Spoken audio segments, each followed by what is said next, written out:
gentlemen, the Bromo Seltzer Special. Bringing you radio's most thrilling mystery drama, The Adventures of Ellery Queen.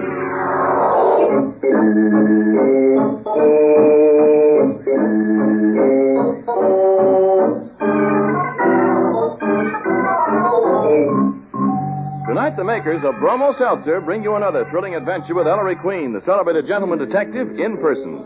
Ellery Queen invites you to match wits with him as he relates another story of a crime he alone unravels. Before revealing the solution, he stops the play, gives you a chance to solve the mystery. Our guest armchair detectives for this evening are film star Miss Jean Cagney and Mr. Peter Cusack, Executive Secretary of the National Foundation for Infantile Paralysis. And now, Ellery Queen, Master Detective and your host for the next half hour. Thank you, Ernest Chappell, and good evening, ladies and gentlemen. Tonight, I'm going to tell you about the exotic adventure of the Scarecrow and the Snowman. One July morning, some years before the war, Dad, Nicky, Sergeant Veely, and I were driving through the rich farm country of the Midwest. Suddenly, we rounded a curve and saw a red barn and a big clapboard farmhouse shaded by elm trees. Sergeant, stop. What for, Maestro? We're in the middle of no place. I want to take color movies of this farm. Huh? You and your movie camera, Ellery. Try a shot of that scarecrow over there in the cornfield, son. Oh, swell, Dad. So that's a scarecrow. What do you know? Get that farm in the picture, son. There, Ellery, see? Walking toward the Scarecrow. Yes, very nice. Wait a minute. Something's wrong. Yeah. What's he yelling at us? Yelling for help, Nicky. Oh. Come on, let's get over there. Hey, farmer. What's the matter? What's wrong? Why, he's the color of death. It's bleeding. It's bleeding. What's bleeding? Scarecrow. The Scarecrow? It is bleeding. Them rags. That's Straw Kitty. That's our regular scarecrow. And how could a scarecrow bleed? Because it's not a scarecrow, you clerk. It's a man dressed in the Scarecrow's duds. Let's get him off this pole. Right. Okay, I got Been it. tied to the stake by his belt. But how the old fire tarnation did he get here? Don't you know? Oh, easy now. That's it, Dad. Badly wounded, Ellery. Unconscious. Hey, you, farmer. What's this farm? Who are you? This is the Mayfield place. I'm Josh Bullen. I run the place for old man Mayfield. Where's the nearest doctor, Mr. Bullen? Dairyville Hospital, 6-7 miles from here. We'll have to rush him there. Come on, Dad. It's going to be a race with death.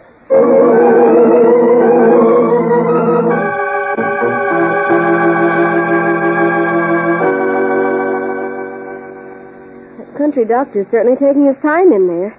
Just how was the man hurt, Inspector? Stabbed twice in the chest, Nicky. I wonder who he is. Not an identifying mark on him. Yes, quite a mystery. Mr. Bullen, Yes, Mr. who lives on the Mayfield farm beside yourself? Well, now, there's me and my wife, Josie Mayfield. We've been married 4 years now, and Josie's pa, old man Mayfield.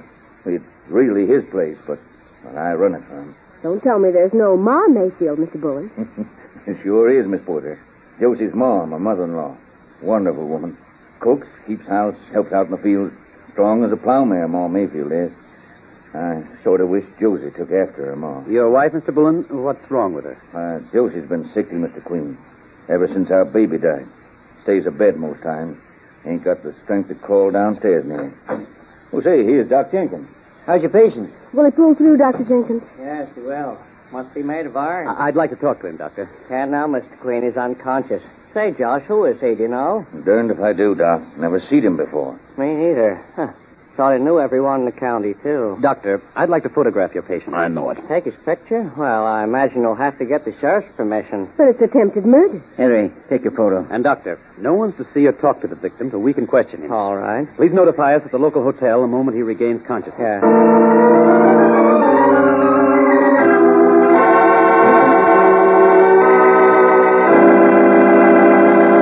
And there, ladies and gentlemen, you have the beginning of our mystery. We'll be back in just a moment to tell you more. But first, Ernest Chappell. Maybe you think you've got a tough job. Yeah, but Mr. Willis C. Latchaw of Spring City, Pennsylvania, has a job that really puts the pressure on. Here's what he writes. I'm one of the guards in an important aircraft engine company. We've got to see that nothing and nobody gets into our plant who's not supposed to. Picture us on a 12-hour watch, every nerve tense, ready for anything that might happen, when up pops one of those pesky headaches. The boys on my shift know how to handle that, though. We make a beeline for the plant dispensary or first aid station for our old friend Bromo Seltzer. We found there's nothing better for quick relief from headache and jittery nerves. And you're right, Mr. Willis. Bromo Seltzer fights headache 3 ways. Helps you feel a lot better fast. So the next time you've got a common sick headache, friends, Try Bromo Seltzer, won't you? Then write and tell us your own experience. Just address your letter to Ellery Queen in care of the station to which you are listening.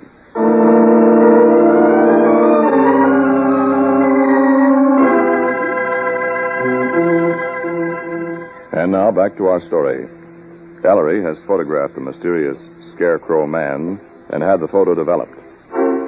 Now, several hours later, the Queens are driving Josh Bullen back to the Mayfield farm. Henry, think someone on the Mayfield place carved that fellow up? I don't know, Dad. Keep your eyes open. Well, here we are. Whew. Isn't it hot? Man, what I'd give for a sidle of beer. Beer? I'll get Ma Mayfield to fix you the finest drink of ginger beer you ever tasted. What, baby? Oh, who's that crazy-looking old man on the porch? What's he waving that shotgun at us for? It's all right, Pa. I know these folks. Don't get scared. That's just my father-in-law. Mr. Mayfield, if you'll put that shotgun down. I know you, Jonathan, minute I clapped eyes on you. Stand where you be. Pa, this ain't Jonathan. It's Mr. Queen. It's true, Jonathan, Josh. You boy, make tracks for a plug you day. Hey, the old squirrel ain't kidding. You won't get, eh? He's going to shoot. Henry, Duck, come on. Get behind the car, all of you. All right, I warned you. Oh, he's shooting. What's the matter with Hey, him? Pa! Pa! For heaven's sake, Mr. Bullen, who does he think I am? Who's Jonathan? My wife's brother, old man Mayfield's son. Ma! Who's the shooting? Land of mercy, Paul, you give me that gun. Well, I'm going to shoot Jonathan dead. You are going to march up to the attic to your room, Paul Mayfield. No, I'm not. Say, the old lady's okay. See the way she took that gun away from the old bazooka? Sorry as all get out, folks. You see, Jonathan Mayfield got into a heap of trouble, and his pa said he'd kill him if he ever showed his face around the farm again. Old man's out of his head. Why don't you put him away for him? Ma won't hear of it, Inspector. Besides, Pa's quiet most times. Come on into the house. Ma, that you? Yes, Josh.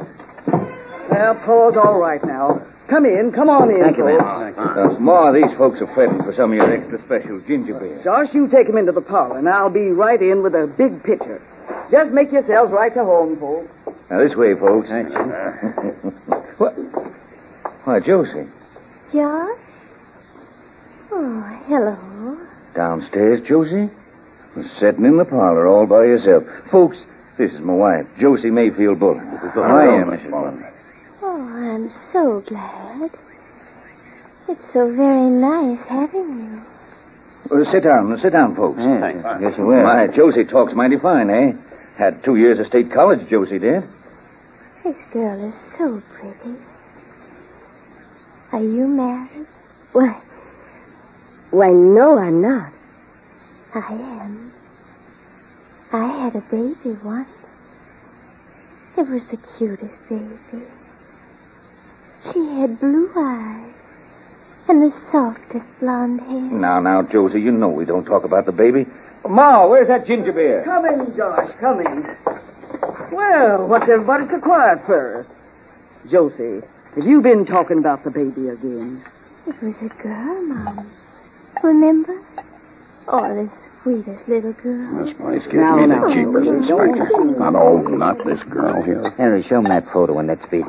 Come on, folks, now. Come on, try some of this. right. Just Thank like you, it Brought will. it, Mayfield. There you Oh, by the are. way, do you recognize the man in this photograph?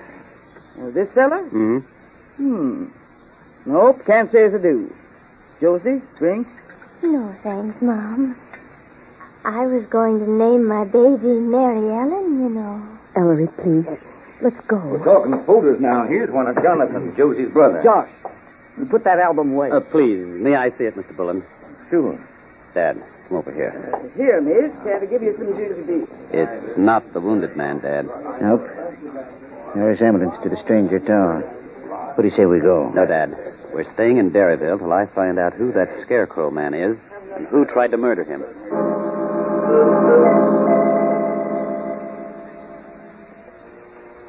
Finally, 3 days later, Dr. Jenkins said we could question the stranger. But when we went to the man's room at the hospital, we found that he'd escaped through a window. Was Ellery hopping. The Scarecrow man gone, and we still didn't know who he was or who had tried to murder him. Well, we hung around trying to find someone who recognized the Scarecrow man from Ellery's picture of him, but no one knew him, so we gave up.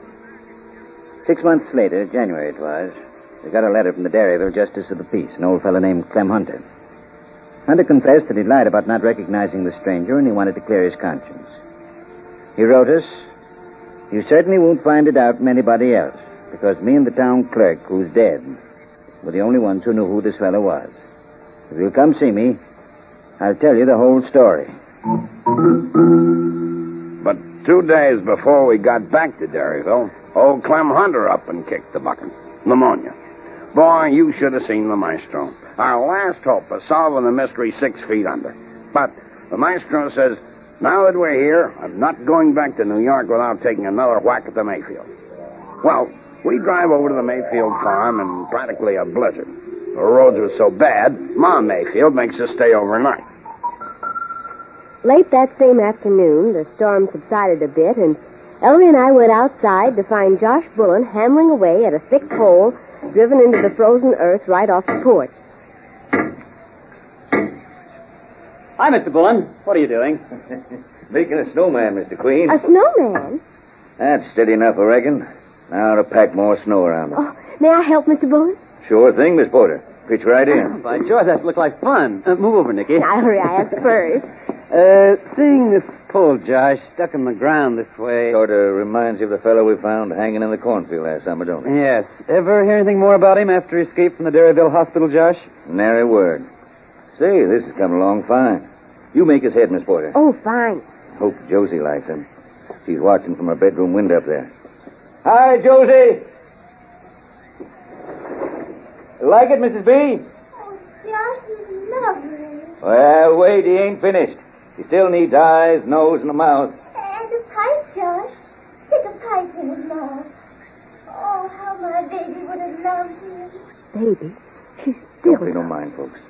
Sure, Josie, pipe it is. Yes, who ever heard of a snowman without a pipe? A corn cob, Josh. Yeah, gotta have a corn cob. Oh, blame it, I left my cob up in my bedroom this morning. Of course, Paul Mayfield's got a raft of them. Keeps all his cobs up in that attic room of his. But I guess we better not bother Paul. Might start shooting at you for Jonathan again, eh, Mr. Queen? Yeah.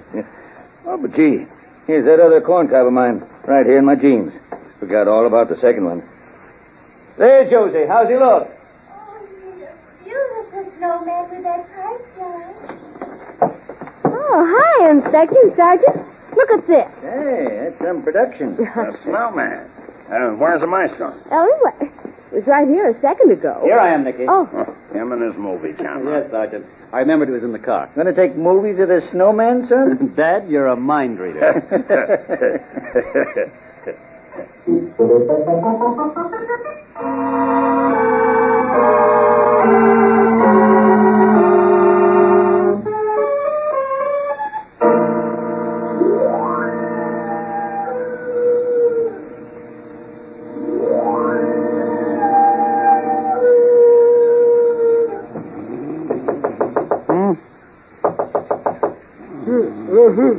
Who's there?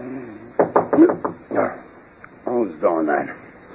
Somebody's at the door of this iceberg they call a bedroom. Climb it a bit, son. See who it is. Oh, must be 10 below zero in here. Yes, who is it?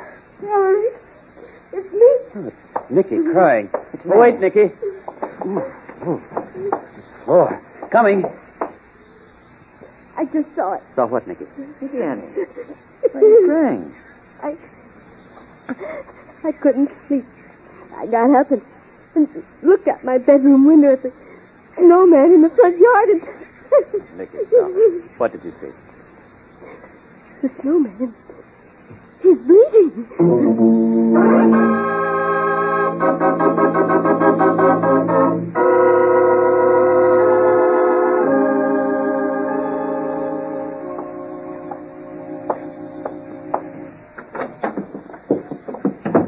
That's noisy.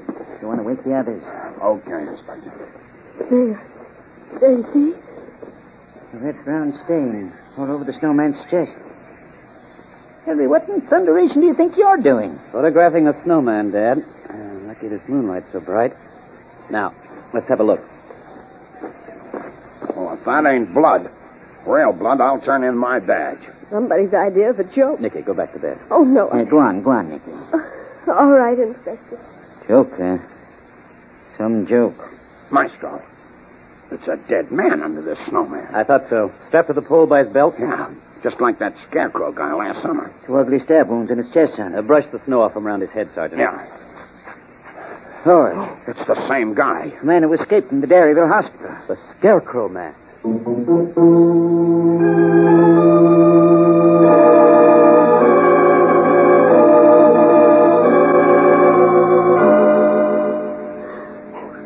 Why isn't Neeley back? He breathes as hard as this corpse in the front yard here.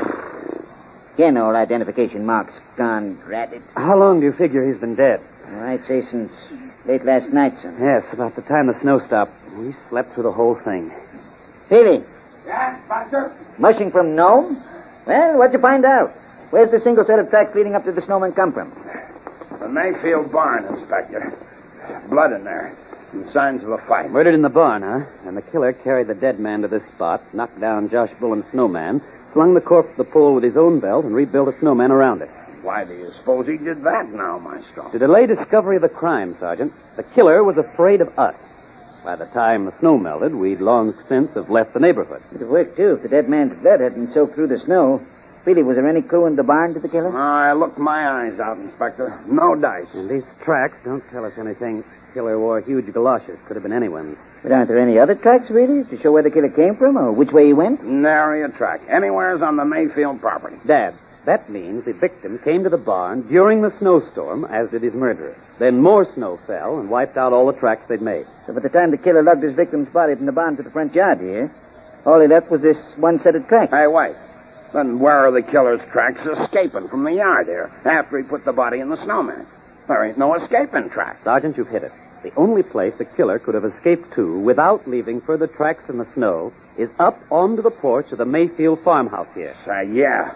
He could have made it from the snowman to the porch in one big step. But, Ellery, that means the killer is one of the people in this farmhouse. Yes, Dad. At last we know the stranger was murdered by one of the Mayfield tribe. So let's wake him up and find out which one.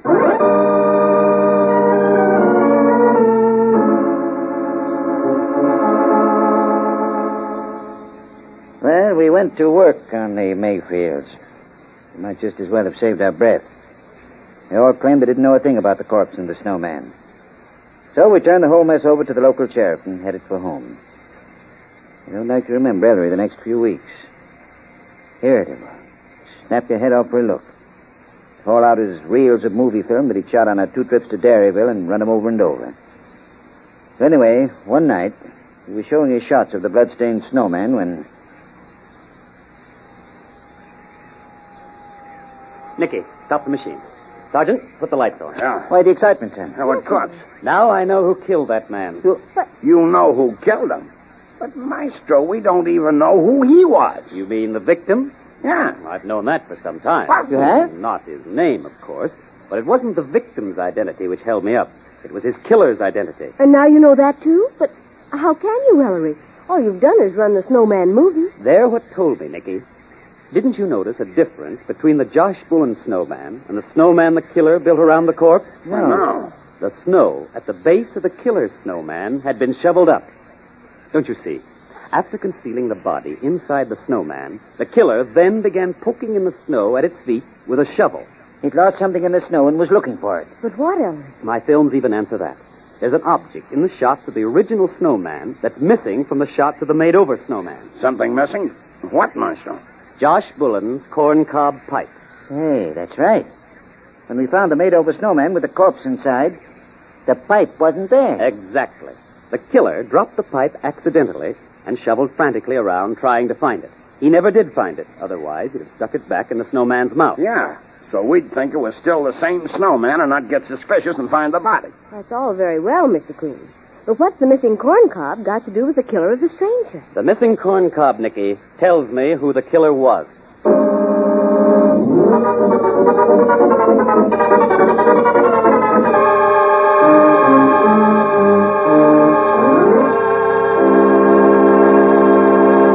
Well, ladies and gentlemen, there you have the mystery of the Scarecrow and the Snowman. Have you puzzled it out yet? Well, let's compare solutions with our guest armchair detective. Nicky, will you introduce our guest, please? Well, Ellery, our first guest tonight is Miss Jean Cagney, the famous screen star and sister of Jimmy Cagney. Our second guest is Mr. Peter Cusack, Executive Secretary of the National Foundation for Infantile Paralysis. All right, Elvis. Thank you, Nicky. Ladies and gentlemen, I'd like to take a moment here to remind you that the March of Dimes to fight infantile paralysis is on right now.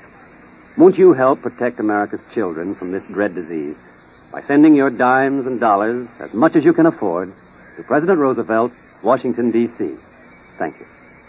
And now, Miss Cagney, who is the murderer? I'd say it was Ma Mayfield. Have you any reason? Well, I would suspect that Ma Mayfield wouldn't have a second pipe on hand. Mm-hmm. And also, I think she'd be strong enough to be able to commit the crime and to reconstruct the snowman. Thank you, Miss Cagney. And Mr. Cusack, who do you think the murderer is?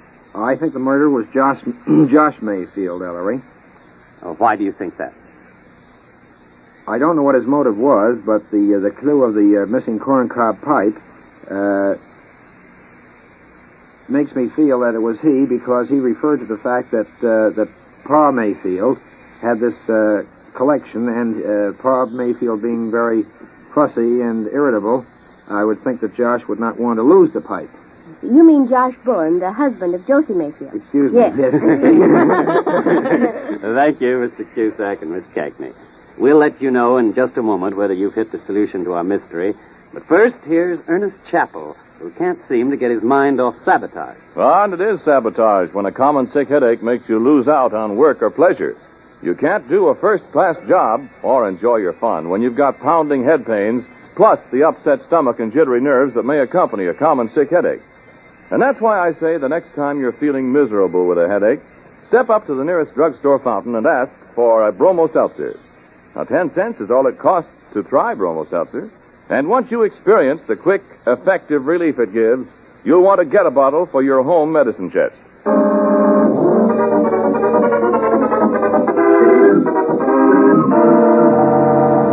Harry, you said you knew who that dead stranger was. Well, Dad, remember your mentioning that we got a letter from the Derryville Justice of the Peace? Clem Hunter, who wrote saying that he knew who this stranger was? Yes. Now, what could a Justice of the Peace and a town clerk know that other members of a rural community might not know? Well, what do we usually associate with Justices of the Peace? Marriages. He performs it. Yes. And marriages also involve a town clerk, who probably issues a license and certainly records the marriage in the town roll. So you figure the stranger had been married in Derryville years before. Right. But who else would know of the stranger's marriage? Only the Mayfields, because the killer is one of them. So we must ask, what woman at the Mayfield farm was of marriageable age? Only one. Josie, the daughter. Sure, she's married to Josh Bullen. Conclusion, Josie and the stranger had been married before Josie's marriage to Josh Bullen. A secret marriage, because no one in Derryville was able to recognize the stranger from that photo I took of him at the hospital last summer. So it was reasonable to conclude that one of the Mayfield tribe had killed the stranger to keep his secret marriage to Josie from becoming public knowledge. Josie and the stranger elope or something. Old man Mayfield finds out and either drives the man away or buys him off. Must have been something pretty raw about the man that the Mayfields couldn't stomach. So when they thought Josie's husband would never turn up again, Josie never bothered to get a divorce. Then when Josie married Josh Bullen, she committed bigamy. Yes. Well, the husband did turn up again last July, probably with demand for more money, which the Mayfields couldn't or wouldn't meet. So one of the families stabbed him early that Sunday morning and hid the body in the cornfield Scarecrow till it could be disposed of permanently at nightfall. But we came along during the day, found the stranger still alive, took him to the hospital, and he escaped. And the one who knew Josie's bigamous secret was loose again. Then why did he come back in January? We'll never know exactly, Sergeant. Anyway, the same Mayfield murdered him for keeps this time and hid the body in the snowman so that we'd fail to discover the crime and leave. But who is the killer, son? And how do you know? The missing corncob pipe tells me, Dad. The corncob pipe? We know the killer wanted a corncob and hadn't located the one he'd lost in the deep snow. Because if he had found it, he'd have stuck it back in the snowman's mouth, and he didn't. But that fact clears Josh Bullen and old Pa Mayfield. Clears Bullen and his father-in-law? How so, son? Because either man could easily have got another corncob to stick into the snowman's mouth, Dad. How do you figure that out, Ellie? Well, we know that Josh Bullen had a second corncob up in his bedroom. And we also know that Pa Mayfield kept his corncobs in his attic room. Either man could have procured a corncob to replace the lost one merely by stealing up to his own room in the middle of the night while the rest of us were asleep. Since the killer didn't replace the lost pipe, it means he didn't have one to replace it with and couldn't get another from his own room. But, Maestro, that leaves only... The two women of the house. Precisely. Could the murderer have been Josie, Josh's wife? No. It was a man-sized job to carry the dead body from the barn to the front yard, demolish the original snowman, tie the corpse to the pole, and build a new snowman around it. Josie is an invalid, bedridden most of the time, so Josie couldn't possibly have done it. The old lady. Yes, Sergeant. Ma Mayfield. Did Ma Mayfield have the strength to commit both these strenuous crimes? Oh, yes. Josh told us she even helped with the farming. In fact, Josh said she was as strong as a plowmare. Yes, Ma Mayfield killed her daughter's husband to protect Josie's reputation in that rural community and save what was left of the poor girl's life.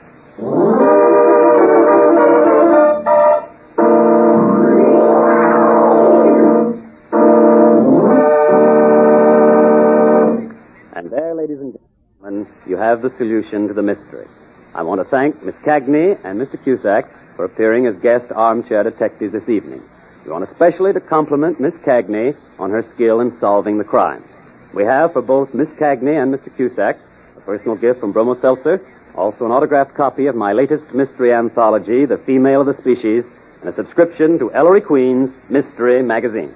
While we're waiting for Ellery to tell us something about next week's mystery, come on there, swing aboard our famous talking train. Fight the headache, three ways.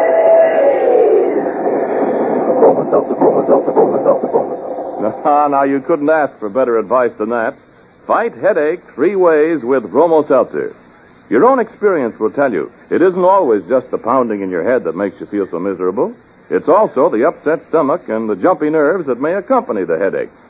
And that's why we say, for that kind of 3-way misery, take a Bromo Seltzer. Remember, it fights common sick headache these 3 ways. Bromo Seltzer quickly relieves headache pain. Bromo Seltzer helps settle upset stomach. Bromo Seltzer helps calm jumpy nerves. Now, you can take Bromo Seltzer while it's still fizzing or after it settles down. Use it only as directed on the label. For persistent or recurring headaches, see your doctor. But when it's a common sick headache that's got you down, take this tip from our educated train.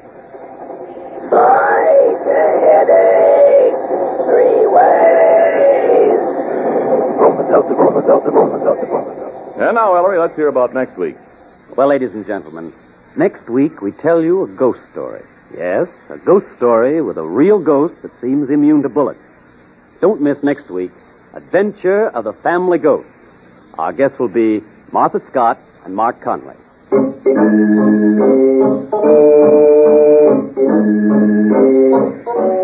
And don't forget the other great Bromo Seltzer show, friends, Vox Pop, the show that travels America.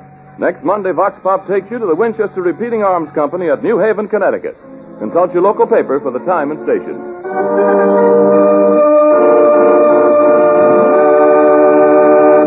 Music for The Adventures of Ellery Queen is by Charles Paul. This is Ernest Chappell reminding you to catch the Bromo Seltzer special again next week, same time, same station. Fight the headache, 3 ways.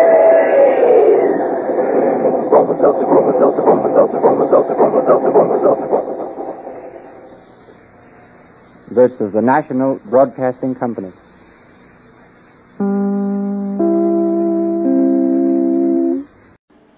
Would you like a shout out? Leave a comment in the section below. Tell me who you want to shout out to, who you want to shout out from, and we'll get it up here for you. Hey, thanks for watching this video. Please like and subscribe. That way you won't miss any. We got a lot more of these. Check out our playlist. Also, check out the description below, and we will see you next time.